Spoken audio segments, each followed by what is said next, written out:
ये एग्जांपल करते हैं। दो रेक्टेंगुलर ब्लॉक्स हैं, इनके डायमेंशन सेम है, एरिया और लेंथ जो है वो सेम है। इनको दो कन्फिग्रेशन में हमने लगाया हुआ है, कन्फिग्रेशन 1 ये ऊपर वाला और कन्फिग्रेशन 2 नीचे वाला। अच्छा, थर्मल कंडक्टिविटी इनकी डिफरेंट है, एक की K है और एक की 2K। ठीक है, इसको ब्लॉक 1 बोल देते हैं, इसको ब्लॉक 2। ठीक, temperature difference between the ends along the x axis is the same. मतलब क्या, यहाँ पे T1 T2 है, तो इस केस में भी यहाँ पे T1 T2 है। ठीक है, टेम्परेचर डिफरेंस सेम है दोनों तरफ। अच्छा, it takes 9 seconds to transport certain amount of heat from hot end to cold end in configuration 1। ठीक, अपन ये एज्यूम कर लेते हैं कि T1 टेम्परेचर T2 से ज़्यादा है, ताकि इसमें हीट जो है वो इस डायरेक्शन में फ्लो कर रही। ठीक है, तो ऐसा करते हैं, दोनों केस में इक्विवेलेंट रेजिस्टेंस निकाल लेते हैं और इक्विवेलेंट रेजिस्टेंस निकालने के बाद में फिर रेट ऑफ हीट फ्लो देखेंगे। और रेट ऑफ हीट फ्लो पे ही डिपेंड करेगा कि एक पर्टिकुलर टाइम में कितना हीट फ्लो होता है टोटल। ठीक है, तो पहले कन्फिग्रेशन 1 देखते हैं। कन्फिग्रेशन 1, तो थर्मल रेजिस्टेंस क्या होता था, L अपॉन K। तो जो R1 जो है वो क्या हो जाएगा, L/K, ये थर्मल रेजिस्टेंस पहले वाले ब्लॉक का, और R2 जो है वो L अपॉन 2K हो जाएगा। ठीक है, तो ऐसा करते हैं, R2 को अपन R मान लेते हैं। ठीक है, तो R1 कितना हो जाएगा, R1 जो है वो 2R हो जाएगा। ठीक है, R1 जो है वो R2 से डबल है। तो पहले वाले केस में क्या है, दोनों सीरीज में है, तो R इक्विवेलेंट कितना हो गया, 3R। ठीक है, तो ये R इक्विवेलेंट पहला कन्फिग्रेशन।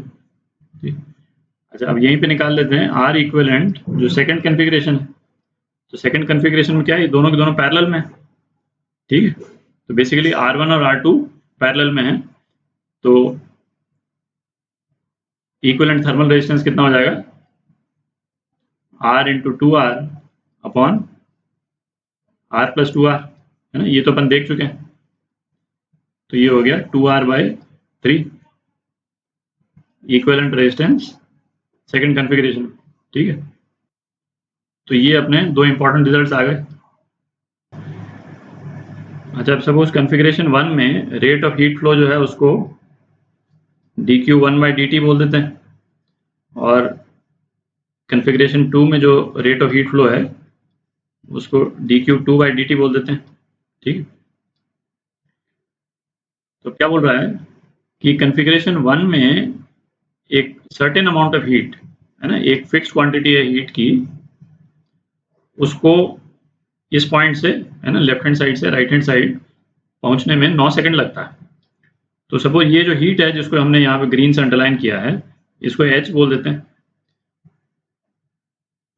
तो क्या बोल रहा है कि H कितना है, dQ1/dt इंटू T1, और ये T1 जो है वो 9 सेकेंड्स है।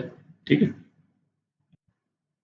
अच्छा, अब बोलता है कि जो सेकंड कन्फिग्रेशन में सेम अमाउंट ऑफ हीट को पहुंचाने में कितना टाइम लगेगा।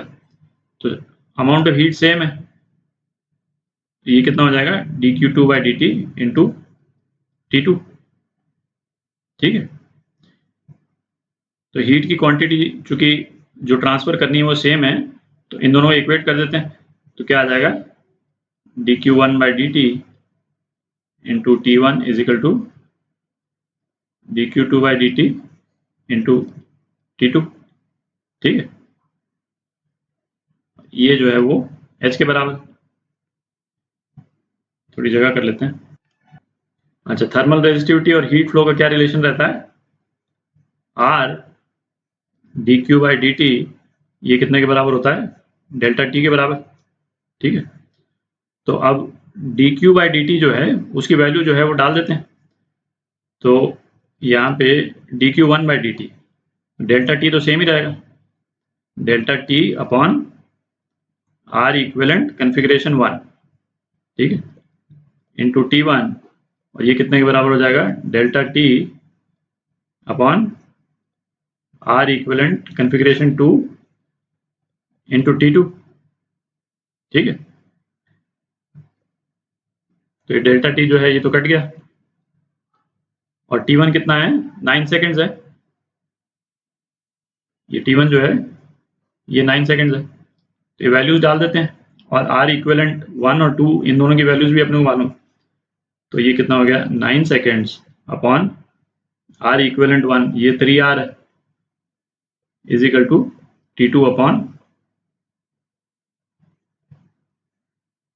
2R/3, ठीक है।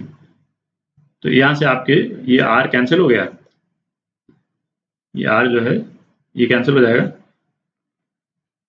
तो आपके पास में T2 क्या वैल्यू आ जाएगी, तो यहाँ लिख देते हैं T2 जो है 2 सेकेंड आ जाएगा, ठीक। ये आपका आंसर,